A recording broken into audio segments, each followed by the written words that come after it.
Thank you very much. Swebi Macha is my name. Thanks for the very good presentation. But I've two questions basically.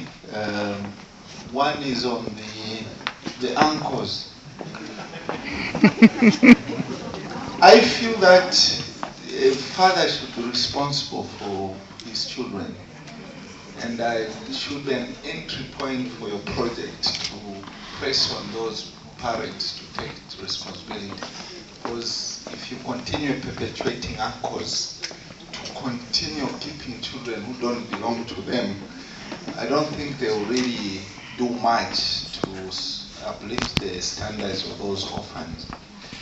Secondly is on the bicycle ambulances. I know that most of our countries are underdeveloped, but it's a responsibility of a government to provide motor vehicles as ambulances.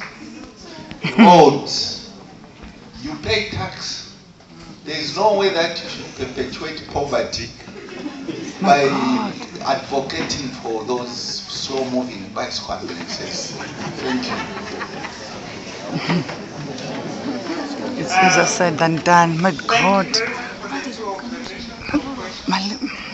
On the first one, the uncle issue. This also we had discovered, and we really knew that the father must be responsible for his own children. But culturally in this community or society, the uncle is responsible. So we couldn't come in imposing what was not there because it is not culturally accepted. So what we did was, with the maternal death audit, when we were giving the findings, what surrounded to this day, the community members themselves were able to identify maybe some of the deaths were like the uncle delayed to decide to give an authority to go to the facility. And the husband was around, but he was denied to give any word as to There's when no way to to go get to the married facility, then. though he had the resources. So what has come out with the maternal death audit is that now they have two responsible people in the family. They have redesigned, or they have diluted their cultural value, that the uncle is responsible for the born children. That's what they are saying. But in maternal death, once a mother is pregnant, now they are saying the father is responsible for this pregnancy until she gives birth. So that's the new thing that has come out, and we feel it's a good step. Yes. Because as now they have accepted that the father should be responsible for the pregnancy, that's why we see the male involvement is increasing. And later on, these men are saying, yeah, I was responsible during childbirth, I'm still responsible, she's my wife. And it is also reducing the maternal death. So I think the uncle will decline and will just go, because the father now is coming in the forefront. And on the second one, you are right, it's the government's responsibility. But remember what Yeke also said, we are supposed to compliment or support the government. If we are to stand and say, wait for the government, my God. The government must do this, we are not doing anything, then Malawians will die. Because it will take time before the government meets all these needs. As long as their pockets are not yet full so enough. Something that can Yes, I mean the government, I sugar. No way.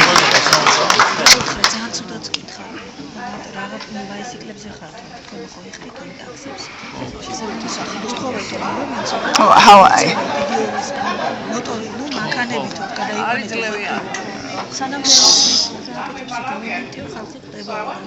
Congratulate Mary on that beautiful presentation, and also to add that the community that they are dealing with is slightly different from other communities in Malawi. It's basically a Muslim-based community, which is they are a minority in Malawi. It's about 20% maybe, and this is just one quarter of the 20%. So you would say maybe it's 2%. But she's right, the cultural background of these people is very different, and they are very difficult people. And I think the College of Medicine and Mary have worked hard to do this.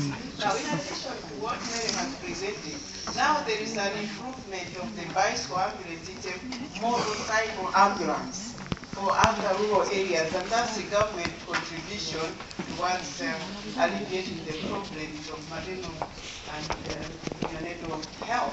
So the woman actually sits with her pregnancy like this, and then somebody is on, the driver is on the side. It's a motorcycle. So I think we are moving towards good things. Thank you.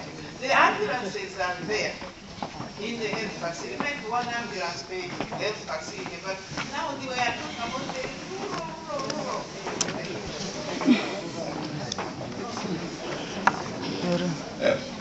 Thank you, colleagues. Oliver, the grandfather ITV1. I've been privileged to be to Malawi. I've traveled to Malawi. It's easier to say government should build roads, government should do this, but we know that is not being done in Africa. And I think we need to encourage Mary for using the little we have to save. You know what it means to save 19 minus 2, that's 17. To save 19 mothers with I think what we need to do is that, as we think back home, what similar thing do we need to do in our localities? Using the little resources we have to try and change the situation instead of waiting 10 years later when the government will build the good roads, provide the ambulances, which I'm sure they're not going to provide. No, never. My question I want to ask is, how much is the last time the ambulance was used $150? Imagine using $150 to save 17 women. I think in terms of resource input, it's very minimal, but the yield is very great.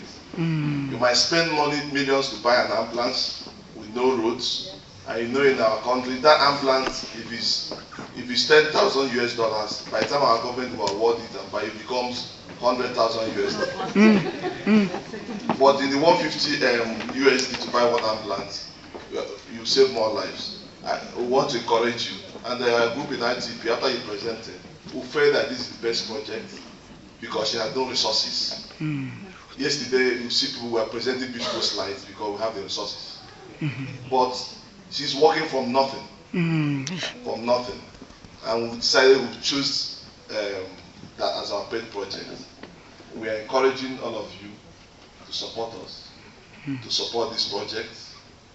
Towards the end of today, we will share, if they can give us time, we'll share with you possibility of if you want to donate one bicycle ambulance.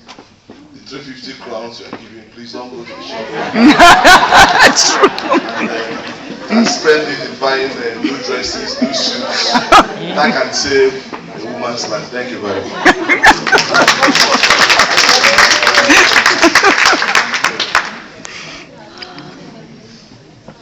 Thank you, Mary, for that presentation. My name is Philomena from Kenya, ITP6. We all realize that it is such innovative ways that we will reduce maternal mortality, especially in sub-Saharan Africa. But my question is, what is the radius within which the bicycle mode of transport served? And where were the bicycles parked? And were they accessible on short notice? Yes. And who were the riders of this bicycle? And as you were holding community awareness meetings, how did you deal with the problem of traditional birth attendants? As we all know that they have contributed a lot to the first and the second DA. And thirdly, you mentioned that there were only 2 deaths after intervention. Did you analyze to find out that probably some of the deaths were transferred to the other referral centers and not within the community? Thank you. Thank you for those 3 questions. I'll start with the first one. The bicycle ambulance are community owned. So what we did was, after the sensitization, we asked the community members per village, those that were really very far from the nearest health facility. So very far, started from 10 kilometers to 35 kilometers away.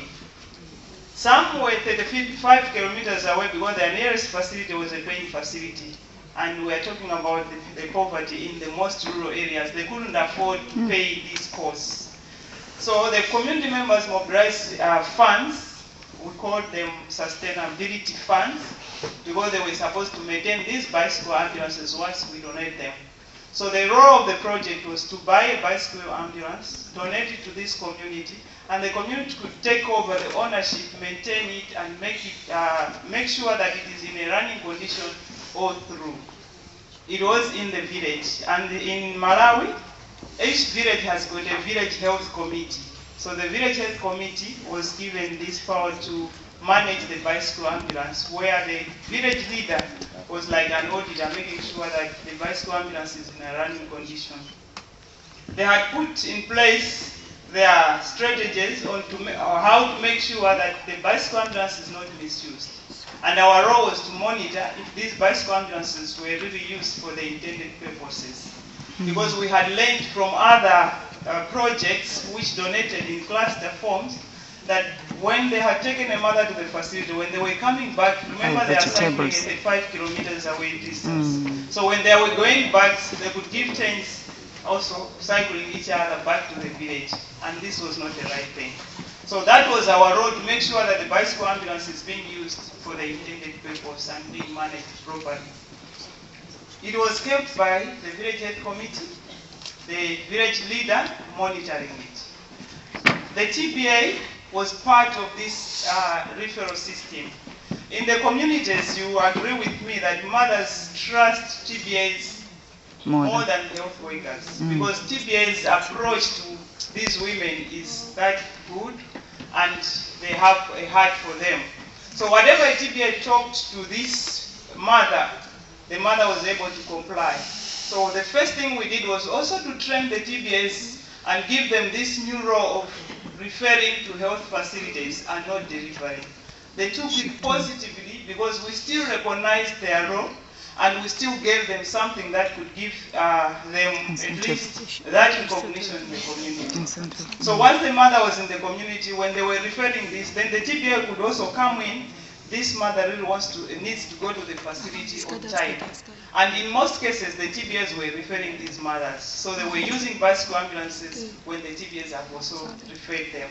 This helped the TBAs not to conduct deliveries, but to refer. And whoever referred cases on time, not delayed cases, as you are saying, transferring the delayed, then this TBA was given an award because she had done good work. Wow. So that's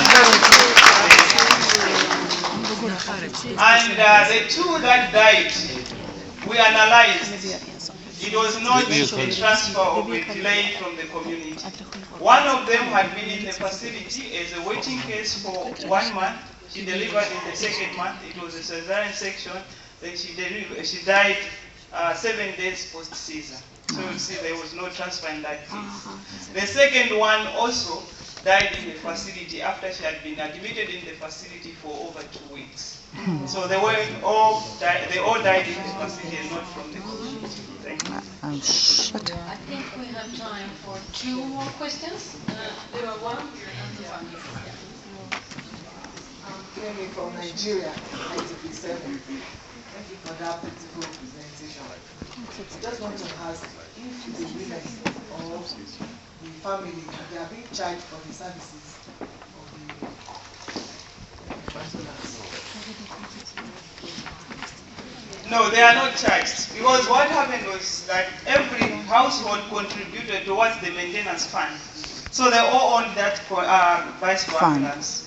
But if this family did not contribute, when they are taking the mother to the hospital on this ambulance, then the village leader would ask her, or the father, or whoever was responsible to contribute as well.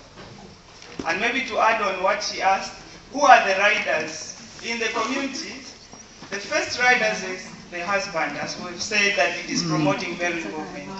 Secondly, then it's maybe the brother. But at times then, thirdly, it's the village health committee men who are riding these mothers. And we didn't know, they proudly call themselves as bicycle ambulance drivers by themselves. Shame. So cute. Daniel from Ghana, ITP7.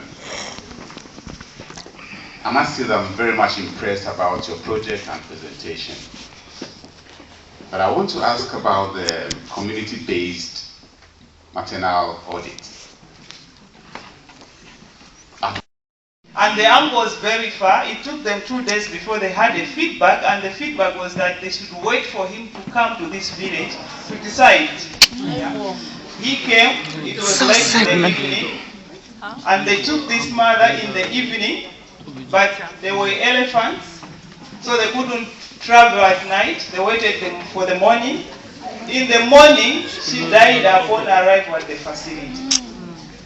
So you would see, even if at the facility they did an audit, you would really see that the main issues were from the community. So we needed the community to participate and come up with issues. And it was on this day, when we were giving the findings, when the community members said, no, we should have 2 people responsible.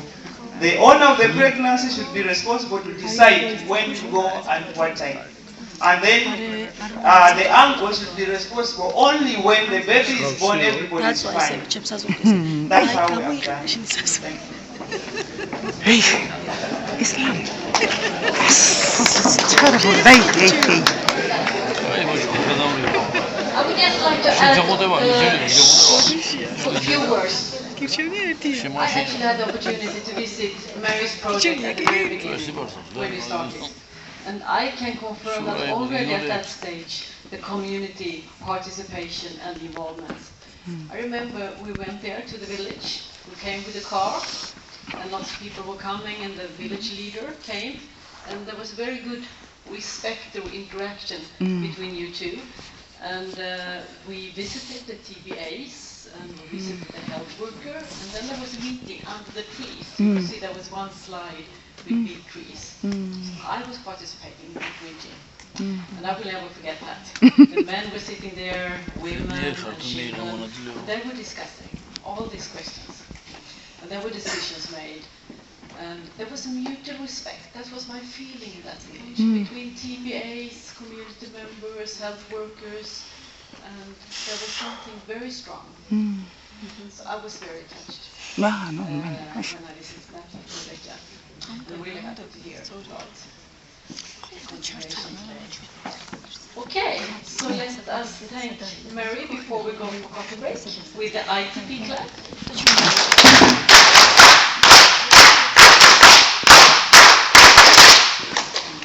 So we have a coffee break until 10:20. So we